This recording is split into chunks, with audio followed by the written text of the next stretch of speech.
दोस्तों सभी को मेरा Radhe Radhe. My name is Tarun Saxena and I welcome you all to the very first class of accounts. तो आज का जो हमारा टॉपिक है ना, अकाउंट्स का सबसे फर्स्ट टॉपिक है। नाम है इंट्रोडक्शन टू अकाउंटिंग। हम पढ़ने वाले हैं कि अकाउंटिंग होता क्या है। अकाउंटिंग वर्ड आपने बहुत बार सुने, ठीक है, लेकिन एक्चुअल में इसका मीनिंग क्या होता है आज हम लोग समझेंगे। इसको समझने के लिए हम क्या करते हैं कि एग्जाम्पल ले लेते हैं। आप लोगों ने क्या करा होगा, परचून की दुकान जरूर देखी होगी। परचून वाला करता क्या है, डेली सेल परचेज करता है, ठीक है, लोगों के रिकॉर्ड भी मेंटेन करता है अपनी कॉपी में, ठीक है। अब आप मान लो मैं हूँ, मैंने ना उससे मान लो मैं हूँ, मैंने उससे कुछ उधार ले रखा था। मैं 1 महीने बाद उस पर जाता हूँ, बोलता हूँ कि भाई मुझे बता दे मुझे कितने रुपए पे करने हैं तेरे को।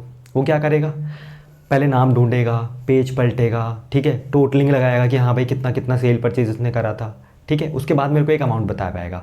सोचो 10-15 मिनट उसको लग गया इसी चीज़ में। अब मान लो वही ये दिन की ना अगर 1000 ट्रांजेक्शन कर रहा है, 10,000 ट्रांजेक्शन कर रहा है, 1,00,000 ट्रांजेक्शन कर रहा है, क्या होगा, दिक्कतें आएंगी ना। तो फिर हम लोग क्या करते हैं, इसी चीज़ को ना अकाउंटिंग ने दूर करा है। कैसे दूर करा है, सॉफ्टवेयर धीरे धीरे आ गए। अब सॉफ्टवेयर में क्या होता है ना, लोग क्या करते हैं जर्नल एंट्री पास कर देते हैं। अब जर्नल एंट्री पास करते हैं ना, वो खुद ब खुद क्या करता है, बहुत सारी रिपोर्ट्स खुद जनरेट कर देता है ना। जो काम आप पहले मैनुअली करते थे, मैनुअली में भी बिल्कुल तरीके से नहीं कर पाते थे, कोई सिस्टमैटिक तरीका ही नहीं था, ना चीज़ें अच्छे से रिकॉर्ड हो पा रही हैं, ठीक है, ना ही आपने उसको अच्छे तरीके से क्लासीफाई करा है। आप कौन सा सब लोगों के अलग अलग पेजेस पे वो बना रहे थे कि हाँ भाई मुझे इससे इतना लेना है, इससे इतना लेना है, ऐसा कुछ मेंटेन कर रहे थे क्या, नहीं कर रहे थे, ठीक है। क्या आप उसको अच्छे तरीके से समराइज़ कर रहे थे। समराइज़ मतलब कि कोई आपके पास आए और आप एकदम से बता दो कि हाँ भाई मुझे इससे 1,000 रुपये लेना है, नहीं कर रहे थे। तो इन्हीं सब दिक्कतों को दूर करता है आपका अकाउंटिंग। तो आते हैं सबसे पहले समझते हैं अकाउंटिंग क्या होता है, ठीक है। तो अकाउंटिंग की देखो डेफिनेशन क्या होती है। अकाउंटिंग बोलता है ये क्या है, एक सिस्टमैटिक प्रोसेस है।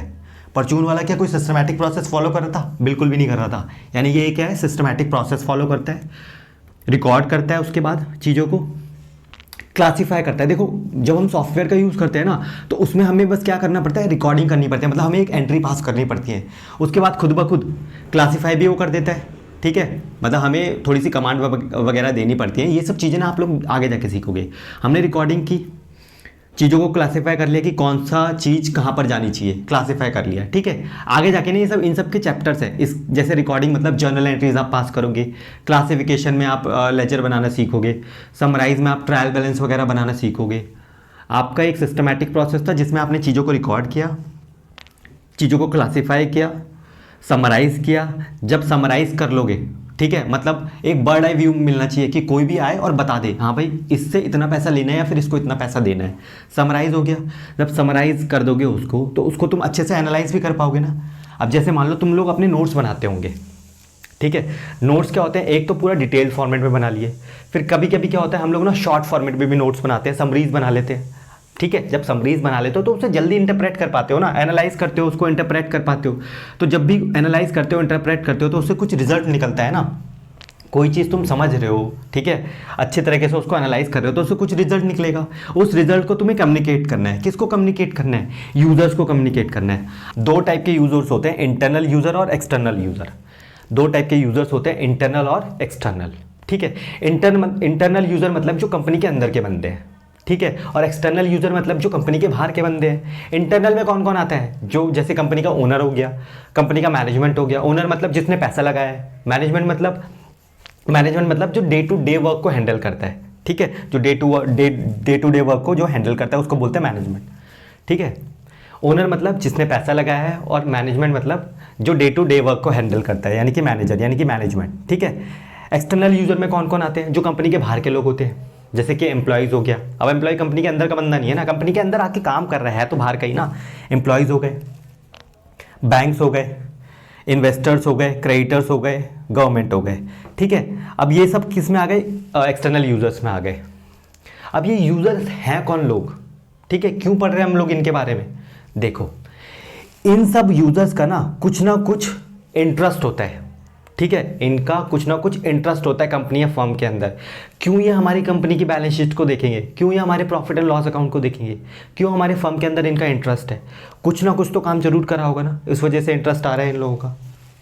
इंटरनल का तो चलो समझ में आता है, इन लोगों ने पैसा लगाया, यही कंपनी के करता धरता है, तो इन लोगों का तो इंटरेस्ट है कंपनी के अंदर, ठीक है, इनका पैसा लगाया तो भाई ये तो कंपनी के अंदर इनका इंटरेस्ट है ही ना। बाहर वाले लोगों का क्या इंटरेस्ट है, बाहर वाले लोगों का भी इंटरेस्ट है। देखो एम्प्लॉय का आपकी कंपनी के अंदर क्या इंटरेस्ट होगा? देखो, आपकी कंपनी जितना अच्छा ज़्यादा परफॉर्म करेगी, एम्प्लॉय की फिर एक्सपेक्टेशन हो जाती है ना कि हाँ भाई हमें बोनस मिलेगा। कंपनी जितना ज़्यादा अच्छा परफॉर्म करेगी, एम्प्लॉय को लगेगा कि हमें भी बोनस मिलेगा, तो एम्प्लॉय का इंटरेस्ट छिपा हुआ है। बैंक का क्या इंटरेस्ट छुपा हुआ है? देखो, बैंक वाले कंपनी, आपकी कंपनी क्या करती है, बैंक वालों से लोन लेती है। अगर आपकी company time to time bank वालों का लोन की रीपेमेंट कर देगी, तो बैंक वालों को भी लगेगा कि हाँ भाई वो असेस कर पाएंगे कि हमें उनको और लोन देना है या नहीं देना है। ये इंटरेस्ट छुपा हुआ है। इन्वेस्टर जो आपकी कंपनी फर्म में पैसा लगाते हैं, अब भाई अगर आपकी company day by day grow कर रही है, ईयर बाय ईयर ग्रो कर रही है, अच्छा प्रॉफिट छाप रही है, इन्वेस्टर्स आएंगे और पैसा लगा सकते हैं, इंटरेस्ट छुपा हुआ है उनका। क्रेडिटर्स, क्रेडिटर्स कौन होते हैं? वो लोग जिनसे आप लोग उधार में परचेज करते हो, जिनसे आप लोग क्या करते हो, उधार में परचेज करते हो। ठीक है, मान लो कोई आपके बहुत सारे क्रेडिटर्स हैं, आपने उनको पेमेंट ही नहीं करी है, फिर आपको कोई उधार में माल बेचेगा? ठीक है, कोई भी नहीं बेचेगा। ठीक है, तो वही क्रेडिटर्स का भी इंटरेस्ट छुपा हुआ है। भाई आप कुछ चीज़ अगर उधार में परचेज करके ला रहे हो तो उनसे टाइम से पेमेंट भी करो ना। वो लोग क्या करेंगे, आपकी प्रॉफिट एंड लॉस ये सब चेक करते रहेंगे बार बार। ठीक है, वो देखेंगे भाई कंपनी प्रॉफिट तो कमा रही है, हमें क्यों नहीं पे कर रही है। गवर्नमेंट का क्या इंटरेस्ट छुपा होता है? गवर्नमेंट को देखना होता है कि कितना कंपनी प्रॉफिट कमा रही है और क्या उस हिसाब से हमें टैक्स दे रही है, नहीं दे रही है। भाई मान लो कंपनी कमा रही है टैक्स, अंधाधुंध प्रॉफिट कमा रही है, मान लो कंपनी क्या कर रही है, बहुत सारा प्रॉफिट कमा रही है, लेकिन गवर्नमेंट को टैक्स ही नहीं दे रही है। ठीक है, तो गवर्नमेंट का भी इंटरेस्ट छुपा हुआ है, क्योंकि गवर्नमेंट को ये देखना है कि कंपनी जितना प्रॉफिट कमा रही है तो क्या हमें उतना टैक्स दे भी रही है, नहीं दे रही है। ठीक है, इजी समझ में आया? एक बार रिवाइज कर लें। अकाउंटिंग के डेफिनेशन में हमने क्या पढ़ा? अकाउंटिंग क्या है? एक प्रोसेस है, process of recording, classifying, summarising, analysing and interpreting and finally communicating the ultimate results to users. Users दो टाइप के होते हैं, इंटरनल हो गए, एक्सटर्नल हो गए। इंटरनल में कौन? कंपनी के अंदर के बंदे, ओनर, मैनेजमेंट। बाहर वाले कौन हो गए? एम्प्लॉयज़ हो गए, क्रेडिटर्स हो गए, बैंक्स हो गए, गवर्नमेंट हो गई, इन्वेस्टर्स हो गए। तो ये सारे क्या हैं? कंपनी के बाहर के बंदे। एट्रीब्यूट्स और कैरेक्टरिस्टिक्स का जब क्वेश्चन आएगा ना, तो इसमें ना 2 पॉइंट्स आप लोगों को और लिख देना है इस प्रोसेस में। सबसे ऊपर रिकॉर्डिंग से पहले हम लोग क्या करेंगे? पहले आइडेंटिफाई करेंगे ना ट्रांजेक्शन को कि क्या हमें रिकॉर्ड करना है, फिर उनको मेजर कर लेंगे कि इतनी बड़ी ट्रांजेक्शन है, फिर रिकॉर्ड करेंगे। तो ये 2 प्रोसेस और डाल देना, ठीक है, जब एट्रीब्यूट्स और कैरेक्टरिस्टिक्स आएगा। अकाउंटिंग का प्रोसेस क्या होता है? डिट्टो आंसर हो चुका है। डेफिनेशन ऑलरेडी पढ़ चुके हैं। ठीक है, तो 2-3 क्वेश्चन हमारे इसी से कंप्लीट हो चुके हैं। नेक्स्ट टॉपिक पे आते हैं, ऑब्जेक्टिव्स क्या होता है हमारे अकाउंटिंग का। ठीक है, अकाउंटिंग का हमारा क्या होता है, ऑब्जेक्टिव क्या होता है। फर्स्ट ऑब्जेक्टिव क्या है? देखो, हम लोग अकाउंटिंग कर क्यों रहे हैं, क्यों कर रहे हैं अकाउंटिंग? ताकि हमारे रिकॉर्ड्स मेंटेन हो जाए अच्छे तरीके से। ठीक है, हमारे को प्रॉफिट और लॉस पता चल जाए। भाई हम लोग बुक्स क्यों बना रहे हैं, अकाउंट्स क्यों बना रहे हैं? ताकि हमको पता चल जाए कि हमने कितना प्रॉफिट कमाया, कितने खर्चे करे, कितने फालतू के खर्चे करे, आगे से फिर नहीं करेंगे, है ना। ये सब चीज़ें पता चल जाए, प्रॉफिट और लॉस पता चल जाए, हमारी फाइनेंशियल पोजीशन पता चल जाए कि कंपनी के पास कितना, मतलब मान लो कितना उनको लोगों को पे करना है, कहाँ से कंपनी के पास और पैसा आ सकता है, कितनी एसेट्स पड़ी हुई है कंपनी के पास। एसेट्स समझ लो जो कंपनी की संपत्ति है वो सब। ठीक है, तो फाइनेंशियल पोजीशन पता चल जाती है। मैनेजमेंट को हेल्प करता है। देखो यूजर्स थे ना, यूजर्स कंपनी या फिर फर्म के आपके क्या करते हैं लोग, फैसिलिटेट करता है मैनेजमेंट को। मैनेजमेंट हमने यहाँ पे पढ़ा था ना, यूजर्स पढ़े थे 2 टाइप के, इंटरनल और एक्सटर्नल।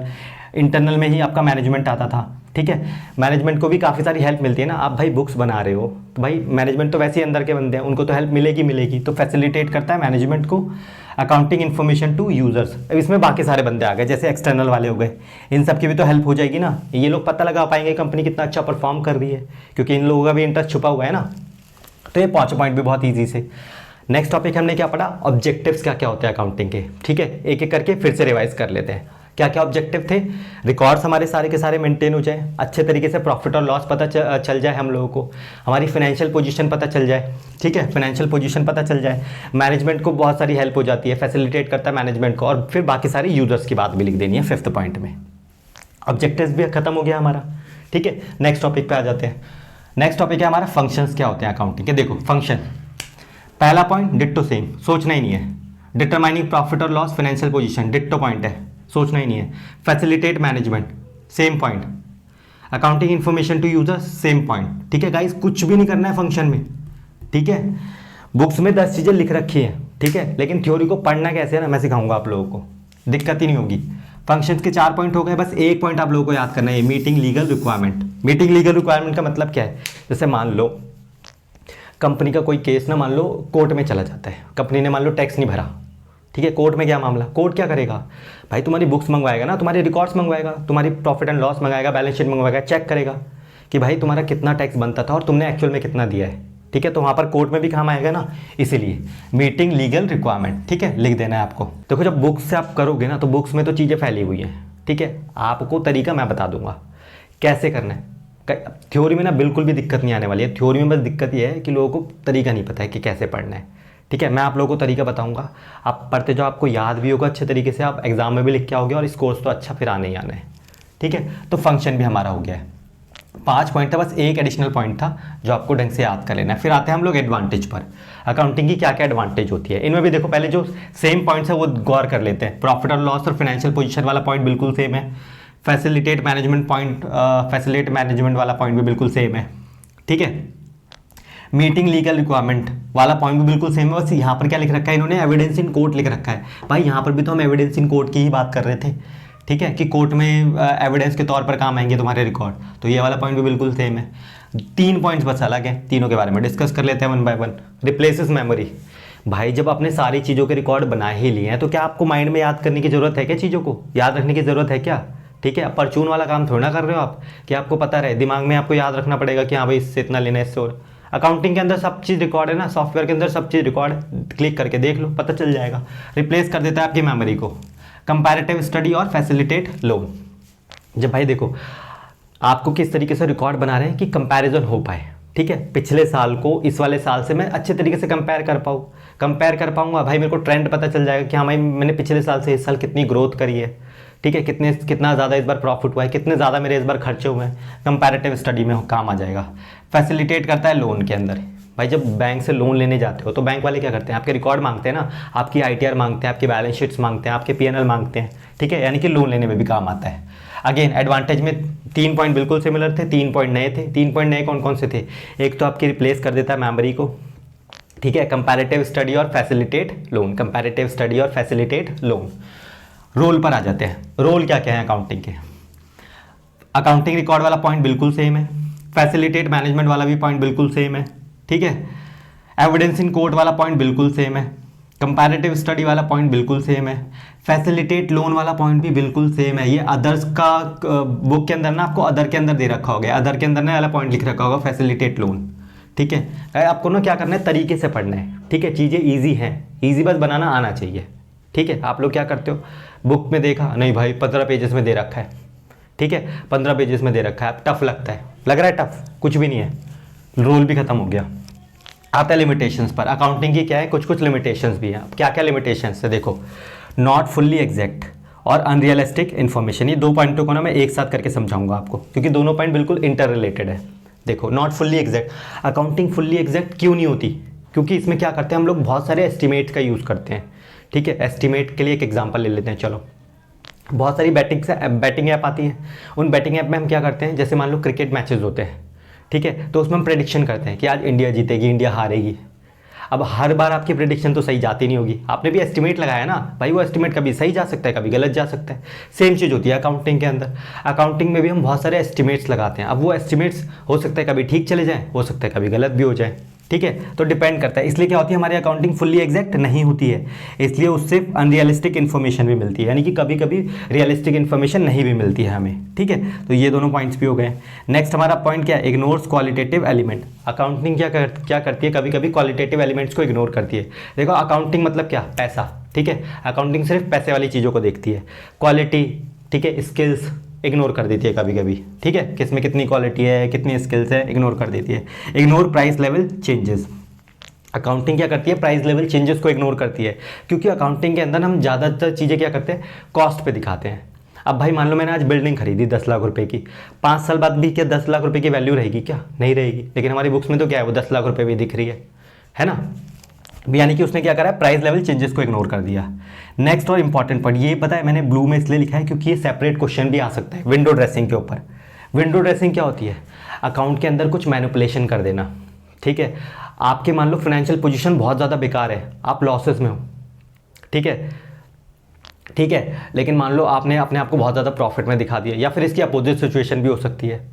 ठीक है, कि मान लो आप बहुत ज़्यादा प्रॉफिट में हो, आपने लॉस में दिखा दिया अपने आप को, ताकि आपको टैक्स की बचत हो जाए। तो इनको इनको बोलते हैं विंडो ड्रेसिंग, यानी कि अपने आप को अच्छी पोजीशन में दिखा देना, लेकिन एक्चुअल में आपकी पोजीशन उतनी अच्छी नहीं है। इसको बोलते हैं विंडो ड्रेसिंग, यानी कि मैनिपुलेट करना अकाउंट्स को। मैनिपुलेट कैसे कर रहे हैं भाई, बना तो कोई इंसान ही रहा है ना, मैनिपुलेशन हो सकती है। तो लिमिटेशन भी खत्म हो गई। 5 पॉइंट पढ़े हमने लिमिटेशंस के। पहला क्या था, नॉट फुल्ली एग्जैक्ट। सेकंड क्या था, अनरियलिस्टिक इन्फॉर्मेशन, क्योंकि रियलिस्टिक इन्फॉर्मेशन नहीं मिलती है। क्वालिटेटिव एलिमेंट को भी इग्नोर करती है, ठीक है, इग्नोर करती है प्राइस लेवल चेंजेस को। और क्या हो जाती है इसमें, विंडो ड्रेसिंग भी होती है। तो लिमिटेशंस भी खत्म हो गई। अब आते हैं क्वालिटेटिव कैरेक्टरिस्टिक्स पर। अब आपको लगेगा यार कैरेक्टरिस्टिक्स तो हमने ऑलरेडी पढ़ लिए, यही तो डिफरेंस है, लोग यहीं पे गलती कर देते हैं। यहाँ पर पूछ रहा है क्वालिटेटिव कैरेक्टरिस्टिक्स, यहाँ पर हमने नॉर्मल कैरेक्टरिस्टिक्स पढ़े थे, ठीक है। क्वालिटेटिव कैरेक्टरिस्टिक्स का मतलब क्या, कि हमारी अकाउंटिंग के अंदर क्या क्या क्वालिटी होनी चाहिए, ठीक है। आप लोग जो अपने रिकॉर्ड बनाते हो, आपके रिकॉर्ड के अंदर क्या क्या खूबियाँ होनी चाहिए वो आप लोगों को बतानी चाहिए। आपकी इन्फॉर्मेशन ऐसी हो जिस पे लोग भरोसा कर पाएँ, रिलायबल हो, ठीक है। रेलेवेंट चीज़ों को ही अपनी बुक्स के अंदर बताना है, ये नहीं कि आपने फालतू चीज़ों को डिस्क्लोज कर दिया अपनी बुक्स के अंदर जिसका कोई यूज़ ही नहीं है ना। यानी कि रेलेवेंट चीज़ों को बताओ। अंडरस्टैंडेबल, इसका चलो एक एग्जांपल लेते हैं रेलेवेंट का। जैसे मान लो मैं अकाउंट्स पढ़ा रहा हूँ आपको, ठीक है, आप भी कॉमर्स के बच्चे हो, मैं आपको साइंस का ज्ञान फैलने में लगा हूँ, रेलेवेंट है आपके लिए, नहीं है ना। वही चीज़, रेलेवेंट चीज़ों को बताना है सिर्फ। अंडरस्टैंडेबल, चीज़ों को इस तरीके से बताओ कि लोग समझ पाएँ, अंडरस्टैंडेबल हो, ठीक है। नेक्स्ट क्या है आपका, कंपैरेबल। हमें अपने रिकॉर्ड्स को इस तरीके से बनाना है कि लोग कंपैरिजन कर पाएँ, ठीक है, कि पिछले साल क्या परफॉर्मेंस थी, इस साल क्या परफॉर्मेंस थी, कितनी ग्रोथ करी है, पिछले साल कितने खर्चे थे, इस साल कितने खर्चे हैं, कंपैरिजन अच्छे से हो पाए, ठीक है, कंपैरेबल होने चाहिए। 4 पॉइंट थे इजी से। पहला क्या था, रिलायबिलिटी। दूसरा क्या था, रेलेवेंट होनी चाहिए। थर्ड क्या था, अंडरस्टैंडेबल होना चाहिए। और फोर्थ क्या था, कंपैरेबल होने चाहिए, ठीक है। चारों पॉइंट ईजी थे, याद हो गए। चलो नेक्स्ट हमारा पॉइंट क्या है, नेक्स्ट हमारा पॉइंट है बुक कीपिंग और अकाउंटिंग के बीच में डिफरेंस। बुक कीपिंग और अकाउंटिंग के बीच में डिफरेंस, देखो बुक कीपिंग क्या है ना, बुक कीपिंग तो एक ऐरा गैरा बंदा भी कर देता है, ठीक है, जिसको उतनी ज़्यादा नॉलेज भी नहीं है ना, बिठा दो उसको बुक कीपिंग करने के लिए, ठीक है।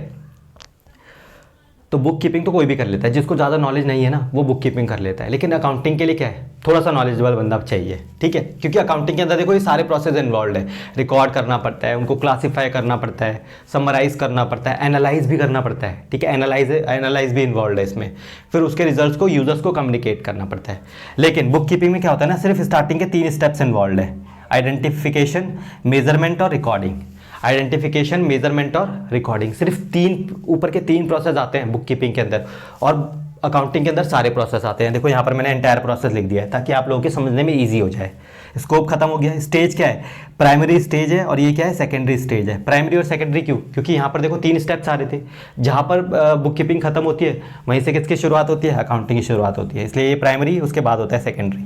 Nature of job, routine nature का काम है, एनालिटिकल नेचर का काम है। रूटीन नेचर का काम क्यों, किसी को भी बुला दो करवा दो बुक कीपिंग, ठीक है, लेकिन अकाउंटिंग के लिए क्या भाई, नॉलेजेबल बंदा चाहिए, ठीक है, इसलिए एनालिटिकल बंदा चाहिए जो चीज़ों को समझ पाए, जो चीज़ों से रिजल्ट निकाल पाए, इंटरप्रेट कर पाए उनको। परफॉर्मेंस, ठीक है, किसके लिए हमें ट्रेंड स्टाफ की ज़रूरत पड़ेगी, बुक कीपिंग के लिए, अकाउंटिंग के लिए, बताओ। ऑब्वियसली अकाउंटिंग के लिए पड़ेगी ट्रेंड स्टाफ की ज़रूरत, इसके लिए तो नहीं पड़ेगी। लेवल ऑफ स्किल, ठीक है, लेवल ऑफ स्किल, लेवल सबके निकलेंगे, ठीक है, किसके, स्पेशल स्किल किसमें चाहिए, इसके अंदर स्पेशल स्किल चाहिए क्या, इसके अंदर स्पेशल स्किल चाहिए, बुक कीपिंग के अंदर स्पेशल स्किल चाहिए होगी या फिर अकाउंटिंग के अंदर, ऑब्वियसली अकाउंटिंग के अंदर स्पेशल स्किल चाहिए होगी भाई, क्योंकि यहाँ पर एनालाइज इन्वॉल्व है ना, इंटरप्रेट करना पड़ेगा रिजल्ट को, यानी कि यहाँ पर स्किल्स की ज़रूरत पड़ेगी, इधर स्किल्स की ज़रूरत नहीं पड़ेगी, ठीक है। अच्छे से समझ में आ गया डिफरेंस। लास्ट हमारा टॉपिक बचता है सिस्टम ऑफ अकाउंटिंग। देखो अकाउंटिंग के अंदर ना सिर्फ 2 ही सिस्टम है, सिस्टम ऑफ अकाउंटिंग। आप जब अपनी बुक का फर्स्ट जो बिल्कुल आप जब अपनी बुक को देखोगे ना, सबसे ऊपर ही उसमें लिखा हुआ है double entry book keeping. Double entry book keeping का मतलब क्या होता है कि हर ट्रांजैक्शन के 2 इम्पैक्ट होते हैं, एक चीज़ कभी डेबिट होगी तो एक चीज़ क्रेडिट भी होगी। हर ट्रांजैक्शन के 2 इम्पैक्ट होते हैं। एक एग्जांपल के लिए, जैसे मान लो मैंने कोई सामान खरीदा, अब मैंने कोई सामान खरीदा है, मान लो फर्नीचर खरीदा, तो फर्नीचर मेरे पास आया, तो मेरे पास से क्या गया, मेरे पास से कैश गया। एक चीज़ आई और एक चीज़ गई, एक चीज़ डेबिट एक चीज़ क्रेडिट, ठीक है, इसलिए इसको बोला जाता है डबल एंट्री बुक कीपिंग। फिर एक आपका आता है सिंगल एंट्री बुक कीपिंग, ठीक है। सिंगल एंट्री में क्या होता है ना, चीज़ों को कम्प्लीटली रिकॉर्ड नहीं किया जाता है, इसके लिए एक सेपरेट चैप्टर है, तो वहाँ पर जाके हम इसको बहुत अच्छे तरीके से समझेंगे। ठीक है, आप लोग डबल एंट्री को आप समझ के चलो। डबल एंट्री मतलब हर ट्रांजेक्शन का दो इम्पैक्ट होते हैं, एक चीज़ कभी डेबिट होगी तो एक चीज़ क्रेडिट भी होगी। ठीक है, कभी हमारे पास कुछ आता है तो हमारे पास से कुछ जाता भी है, तो हर ट्रांजेक्शन के दो इम्पैक्ट होते हैं। और गाइस साथ साथ में ना पढ़ते हुए चलना है, क्योंकि देखो 2 महीने से भी कम का टाइम बचा है, तो जो मैं पढ़ा रहा हूँ डेली जो पढ़ा रहा हूँ उसको साथ साथ में ही करते हुए चलना है। अब इसको ना बार बार मतलब ये डिले मत करना, डिले करोगे तो अब टाइम ही नहीं बचा है ना। ठीक है, इसलिए आज एक चैप्टर खत्म हुआ, आज आप लोग भी एक चैप्टर को ख़त्म कर दो। ठीक है, नोट्स बनाओ, अच्छे से याद कर लो और ख़त्म कर दो। बोल बोल के याद करना है। ठीक है, अड़ोस पड़ोस को भी पता चल जाना चाहिए आज कि आज से हमने पढ़ना स्टार्ट कर दिया है। ठीक है, मम्मी को पता चल जाना चाहिए कि हाँ भाई, मम्मी पापा को पता चल जाना चाहिए कि आज भाई हमारे बच्चे ने पढ़ना स्टार्ट कर दिया है। सोमवार है ना, कल मम्मी मंगलवार का प्रसाद चढ़ा के आ जाए, इतनी ज़ोरों से आज पढ़ाई कर देनी है। ठीक है, आई होप आप लोगों को वीडियो पसंद आई होगी। पसंद आई होगी तो लाइक कर देना, अपने सारे दोस्तों के साथ शेयर कर देना, क्योंकि देखो गाइस फीस तो हम ले नहीं रहे हैं, फ्री ऑफ कॉस्ट है ना, इतने अच्छे तरीके से देखो याद करवा दिया है, तो शेयर ज़रूर कर देना। ठीक है, पाप लगेगा, वरना सब्सक्राइब भी ज़रूर कर लेना। ठीक है, मैं चलता हूँ, एक और चैप्टर को अगली वीडियो में ख़त्म कर देंगे इसी तरीके से, इंटरेस्टिंग तरीके से, इजी लगा होगा। ठीक है गाइस, देख लो, शेयर जरूर कर देना, पाप लगेगा वरना ध्यान रखना, मार्क्स नहीं आएंगे मजाक कर रहा हूँ। ठीक है, शेयर कर देना, सब्सक्राइब भी कर देना। चलो मैं चलता हूँ और मिलता हूँ आप लोगों से नेक्स्ट वीडियो में। Till then bye bye, take care.